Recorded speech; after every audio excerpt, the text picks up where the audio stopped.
Hello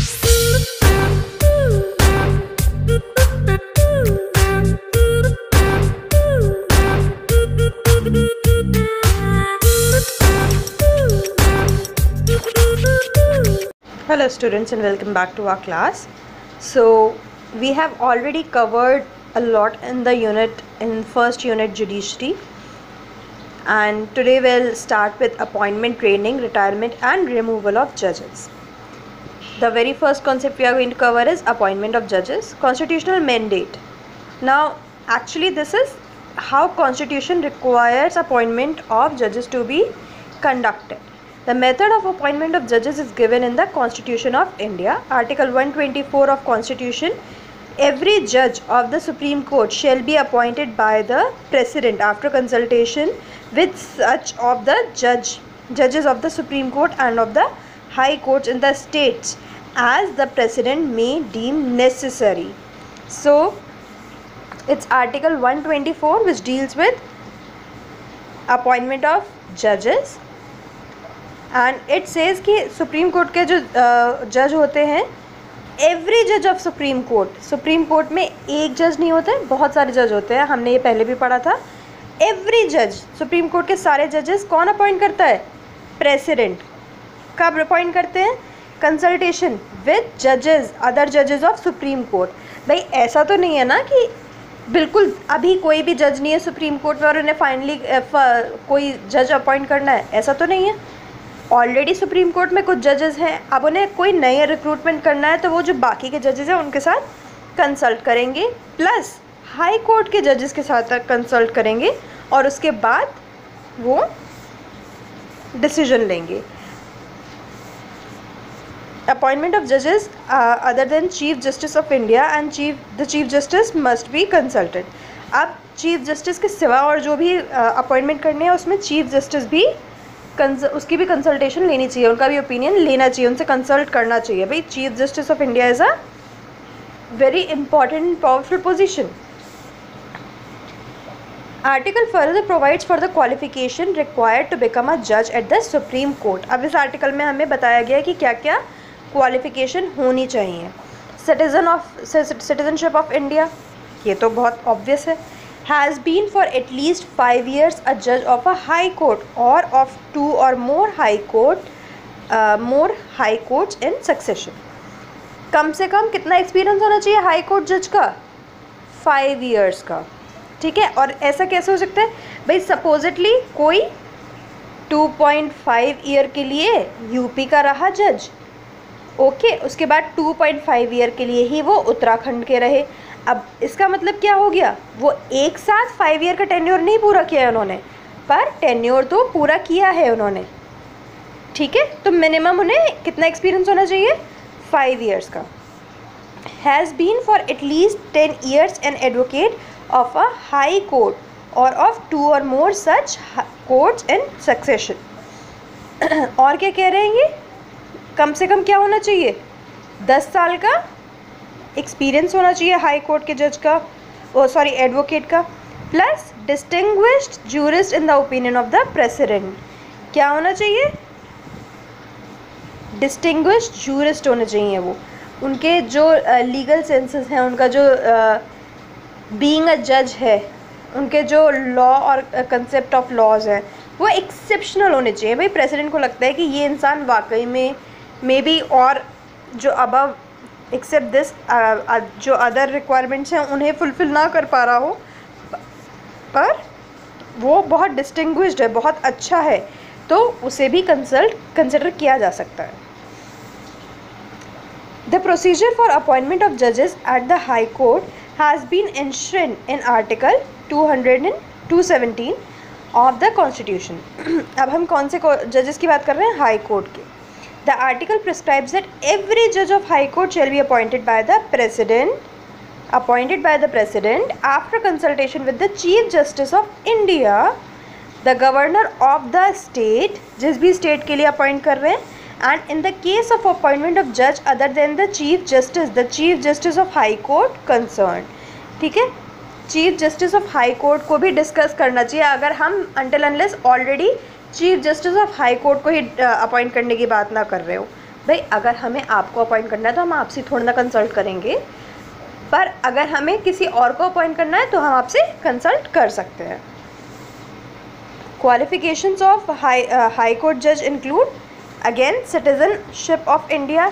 ये almost शायद ही कोई ऐसी पोजीशन हो सरकारी या फिर सरकारी में भी ऐसी important position, high profile positions जहाँ पे ये कंपलसरी ना हो। Otherwise it's compulsory everyone eight important places is necessary to be a citizen of India, has for at least 10 years held a judicial office in India। कम से कम उन्होंने 10 साल के लिए इंडिया में कोई जुडिशियल ऑफिस होल्ड किया हो, या फिर has for at least 10 years become an advocate in high court or 2 or more such courts in succession। या फिर 10 साल के लिए हाई कोर्ट में जज रहे हों, हाई कोर्ट में किसी एक हाई कोर्ट में या एक से ज़्यादा हाई कोर्ट्स में, पर वो सक्सेशन में होना चाहिए, मतलब एक के बाद एक। फॉर डिस्ट्रिक्ट एंड सब ऑर्डिनेट कोर्ट्स और the lower judiciary in India the procedure of appointment is mention in article 233। अब हमने ऑलरेडी किस किस की बात कर ली? हमने सुप्रीम कोर्ट के जजेस की बात कर लिया, हमने हाई कोर्ट के जजेस की बात कर लिया, हम बात कर रहे हैं सब ऑर्डिनेट कोर्ट्स की। इसके लिए हमें आर्टिकल 233 में मेंशन्ड है, अपॉइंटमेंट ऑफ डिस्ट्रिक्ट जज in any state shall be made by the governor of the state in consultation with the high court exercising jurisdiction in relation to the state. जिस भी state का district है उसके high court के जजेस के साथ डिस्कस करके उस स्टेट का गवर्नर अपॉइंट करता है। ठीक है, अभी तक हमने जो पढ़े थे हाई कोर्ट और सुप्रीम कोर्ट, वो प्रेसिडेंट अपॉइंट कर रहे थे। Okay, the qualification for appointment member of judicial service of the state, या तो वो वहाँ पे जुडिशियल सर्विसेज होती है उनका मेंबर है, या फिर कोई भी जिसने कोई भी lawyer, any person who has made a minimum of 7 years of practice as a lawyer at bar.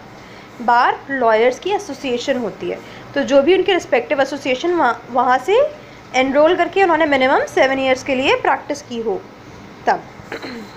Current practice in the appointment of जजेस, अभी हमने वो पढ़ा था कि क्या प्रैक्टिस फॉलो होनी चाहिए as per the constitution, but क्या प्रैक्टिस हम लोग फॉलो कर रहे हैं, अब हम वो पढ़ेंगे। It's been a controversial topic, there has been so many debates कि एक्चुअली में क्या करना चाहिए जजेस के अपॉइंटमेंट को लेके। सो ऑल्दो कॉन्स्टिट्यूशन में बहुत कुछ विविडली लिखा है, एक्सप्रेस्ड किया गया है, फिर भी देर आर सम स्लाइट ऑल्ट्रेशंस जब हम लोग एक्चुअल प्रोसीजर की बात करते हैं। At present the appointment of supreme court and high court follows a collegium model. अब इसमें क्या होता है? इसमें होता है एक सॉर्ट ऑफ कमेटी होती है, law and related to law people, उनके बेसिस पे हम लोगों को उनके रेफरेंस बेस कंसल्टेशन उसके बाद हम लोग अपॉइंट करते हैं। Under the collegium model for appointment of जजेस of the supreme court the chief justice of India consult 4 senior most जजेस ऑफ द सुप्रीम कोर्ट। क्या कौन होता है इसमें? Chief justice of India senior most 4 जजेस जो होते हैं उनके साथ डिस्कशन करता है। हमने क्या पढ़ा था अभी जो कॉन्स्टिट्यूशनल मैंडेट था कि उसमें सुप्रीम कोर्ट के जजेस के साथ डिस्कस करना चाहिए। अब हम लोग एक्चुअली क्या प्रैक्टिस करते हैं? जो 4 सीनियर मोस्ट जजेस होते हैं हम उनके साथ कंसल्ट करता है हमारा चीफ जस्टिस ऑफ इंडिया।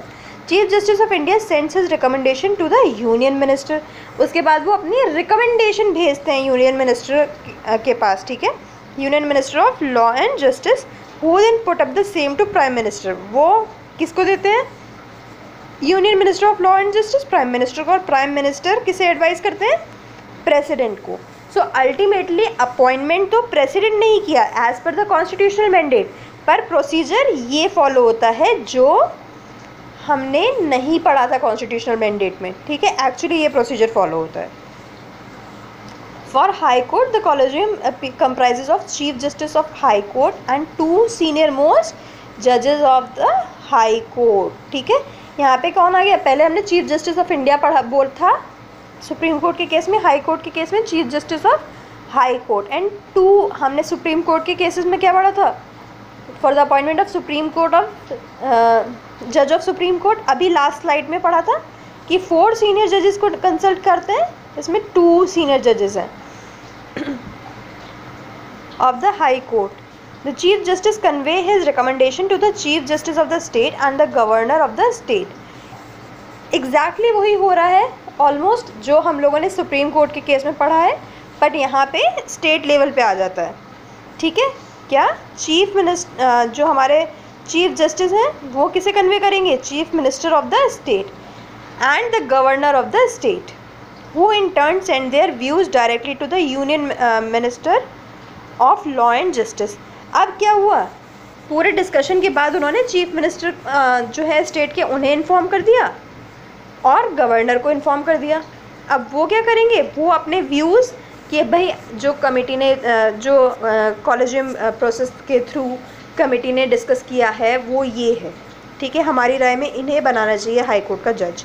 ठीक है, और ये जो अपनी रिपोर्ट है, अपने व्यूज़ है, अपना ओपिनियन है, ये union minister of law and justice को फॉरवर्ड कर देंगे. The complete material is then forwarded to chief justice of India. उसके बाद किसके पास जाती है ये रिपोर्ट? Chief justice of India, who in consultation with the collegium of 2 जजेस ऑफ सुप्रीम कोर्ट. फिर वो chief justice of India supreme court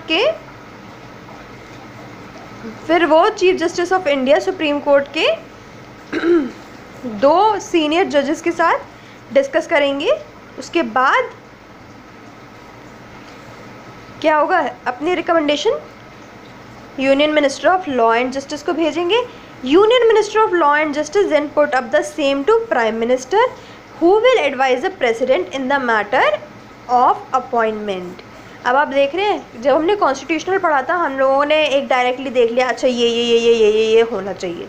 but क्या इतना ईजी है? नहीं, ये होती है एक्चुअल प्रोसेस जो हम फॉलो करते हैं. ओके, आपको दोनों प्रोसेस पता होनी चाहिए. ठीक है, सो आज के लिए विल कवर दिस मच, क्योंकि इट्स टू मच. आप लोगों को कॉन्स्टिट्यूशनल मैंडेट मतलब constitutional procedure of appointment as well as जो हम लोग प्रैक्टिकली फॉलो करते हैं वो प्रोसीजर ऑफ अपॉइंटमेंट है. आई वुड सजेस्ट कि आप दोनों को पढ़ें अच्छे से और try to make a tabular form. Difference नहीं कह रही हूँ मैं कि आप डिफरेंस बिटवीन करें, एक तरीके से आप फ्लो चार्ट बना लो. ठीक है, फ्लो चार्ट बना लो, उससे आपको बहुत हेल्प मिलेगी. ठीक है, नेक्स्ट क्लास में हम लोग पढ़ेंगे tracing the historical debate on the issue of appointment of जजेस. अभी टॉपिक स्टार्ट करने से पहले मैंने आपको बताया था there has been a lot of debate about appointment and procedure of appointment of जजेस. नेक्स्ट वीडियो में हम लोग वो डिस्कस करेंगे. Thank you.